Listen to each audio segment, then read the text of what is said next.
हावा लगाइरहेको छ यहाँ बाहिर त्यही नै भित्रभन्दा बाहिर नै बेटर छ गोल ओ माई गॉड पोर्चुगलको गोल लेट हुनमा त अवार्ड दिए हुन्छ हामीलाई अवार्ड सबै बिग्रियो जन्मेदेखि एउटा अहिलेसम्म यस्तो बर्थडे मनाएको थिएन हेलो गुड मर्निङ एभ्रिवान आज चाहिँ मेरो बेबीको बर्थडे हो उसले चाहिँ यहाँ बत्ती बाल्न लगाइरहेको छ हामी चाहिँ बिहानको ब्रेकफास्ट जाने कि भन्ने प्लान बनाएको भएर अहिले जानेछौँ जाने भन्दा भन्दा 9:30 बजिसक्यो बिहान उठ्दाखेरि नै ढिलो भयो कस्तो बेसगरी पानी परेको थियो बिहान चाहिँ अहिले चाहिँ जोस राम्रै छ नट ब्याड है पानी चाहिँ परेको छैन घाम नि लाग्लागे जस्तो गरेको छ तर हेरौँ कस्तो हुन्छ आजको दिन हामी चाहिँ आइपुग्यौँ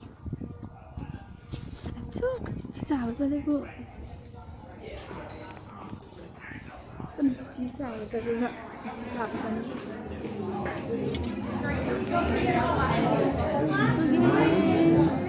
हामीलाई चाहिँ त्यो भित्र बस्न चाहिँ झ्याउ लागेर चाहिँ यहाँ बाहिर आएको छ हावा लगाइरहेको छ यहाँ बाहिर त्यही नै भित्रभन्दा बाहिर नै बेटर छ के हो बेबु तिमीलाई के लाग्यो हजुर मलाई त एकदम खुसी लाग्छ मेरो बर्थडेमा के आयो मेरो चाहिँ एभोकाडो चिकन टोस्टी को चाहिँ के हो मेरो टर्की सेक चाहिँ हो हट लेमन हनी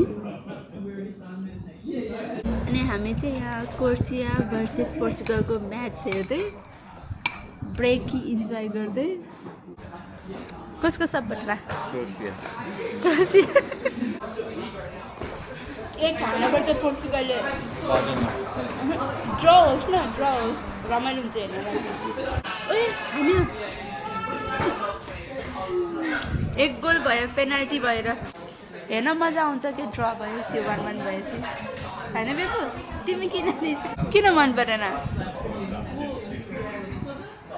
कोर्सियाको फुल सपोर्ट हो त्यही भएर गोल हानेको मन परेन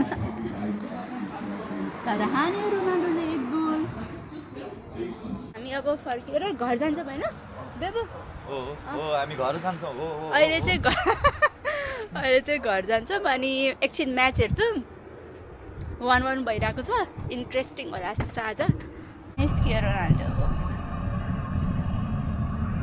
किन निस्केको होला यही 10 मिनटमा क्रोएसियाले गोल हाल्नु बल्ल हान्थ्यो त्यो भए त रोनाल्डो नभएर हान्यो भन्ने हुन्छ नि त रोनाल्डोको लुतेहरू त्यस्तो भन्ने होइन नि फेरि मेरो 2टा दाइहरूलाई पर्छ मैले फेरि यो ब्लगमा अपलोड गरेँ भने 2जना दाइहरू बाहेक चाहिँ अरू सब यो रोनाल्डोको झोलेहरू आफ्नो एसियन कन्ट्रीलाई सपोर्ट नगरेर एसियन कन्ट्री त गइसक्यो नि त्यो अब घर आएँ अब एकछिन 85 मिनट भयो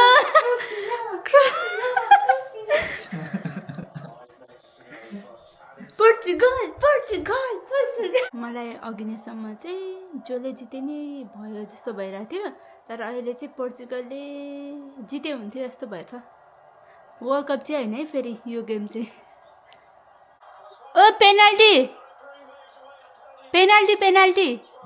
दिएन पेनाल्टी रेडी पोजिसनमा चाहिँ गोल ओ माई गॉड पोर्चुगलको गोल बेबु म चाहिँ त्यस्तो सपोर्टर चाहिँ होइन रोनाल्डोको तर यो म्याच चाहिँ जितोस् जस्तै भएको थियो जे नै हुनसक्छ गेममा बेबुले गोलकिपरले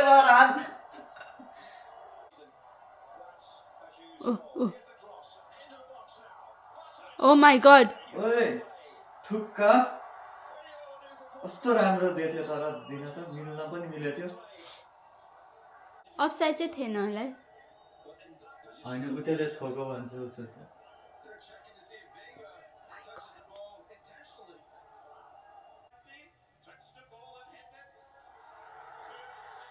यस अफसाइड भयो छ्या अफसाइड आजको म्याच चाहिँ इन्ट्रेस्टिङ नै भयो तर ठिकै छ, त्यस्तै हो अब, कहिले कसले जित्ने कहिले कसले जित्ने। हामी चाहिँ गेम हेरेर पोर्चुगलले जितिहाल्यो अनि एकछिन रेस्ट गऱ्यौँ, बस्यौँ अनि अहिले चाहिँ मसाज बुक गरेको थियौँ। सो यस्तो छ हालत, कतानिर थाहा छैन, ढिलो भइसक्यो। 12:45 भइसक्यो, 15 मिनट्स लेट हुनुमा त अवार्ड दिए हुन्छ हामीलाई, अवार्ड।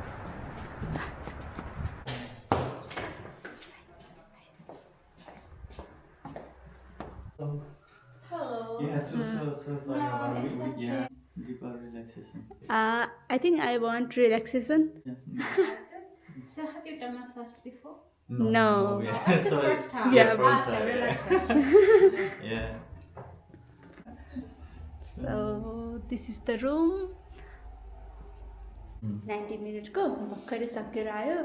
मलाई चाहिँ एक्सपिरियन्स एकदम राम्रो भयो, कस्तो आनन्द, मलाई पुरै निन्द्रा लागेको थियो। स्टिल पेन चाहिँ हुने रहेछ अलिअलि, बट आनन्द आयो।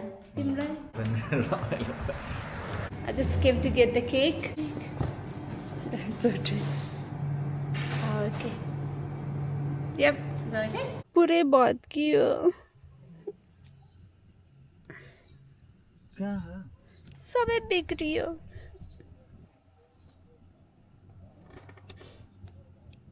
मेरो हातबाट पल्टियो उल्टियो पल्टियो के भयो, रुन मन लाग्यो। धन्न मैले फोन गरेर सोधेँ, त्यहाँ फोटो खिचेर पठाएँ अनि फिक्स गरिदिन्छु भनेछ। भइहाल्छ नि, खासै त्यो ठुलो कुरै होइन त। आज म वान पिसकै टी सर्ट लाएर काट्छु। एकछिन रोएँ, अब फिक्स गरिदिन्छ भनेपछि चाहिँ अलिकति बेटर फिल भएछ। कपाल चाहिँ त्यस्तै छ मसाज गरेदेखि, अब नुहाउन पनि घरमै गएको छैन, कता कता कता कता भयो। आज त 5 बज्न लागिसक्यो, 8 बजे फेरि 8 बजे टाइममै टाइममै पुग्नुपर्छ है। 8 बजे डिनर छ।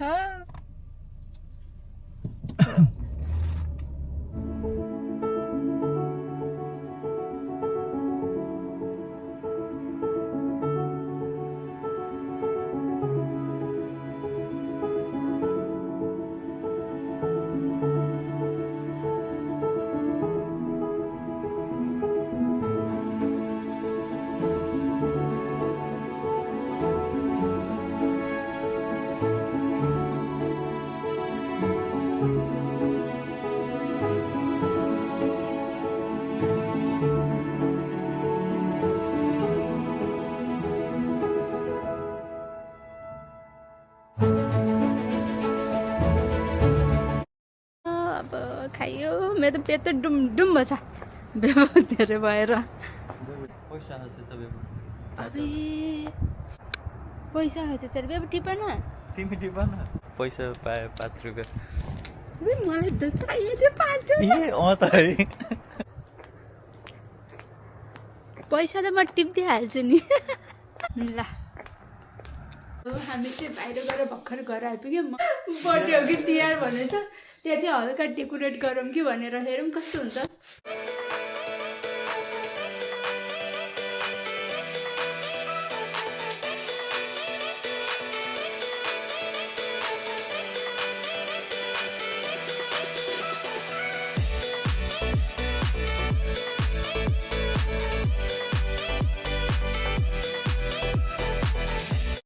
हेर्नुहोस् ल, मैले चाहिँ फर्स्ट टाइम जिन्दगी जन्मेदेखि एउटा अहिलेसम्म यस्तो बर्थडे मनाएको थिएँ। साह्रै खुसी लाग्यो। धन्यवाद के भन्छ अरे बेबुलाई, अहिलेसम्म यस्तै बर्थडे मनाएको थिएँ। कस्तो भयो तिम्रो ओभरअल? यस्तो तरिकाले बर्थडे मनाएको थिइनँ। बेबुले बेलुन सेलुन बालेर अनि झिलिमिली बनाइदिएर मलाई त तिहार बर्थडे पनि भइरहेछ, तर तिहारको रमाइलो जस्तो लागिरहेछ। ल ल, thank you. Okay, thank you for watching सबजनालाई, बाई।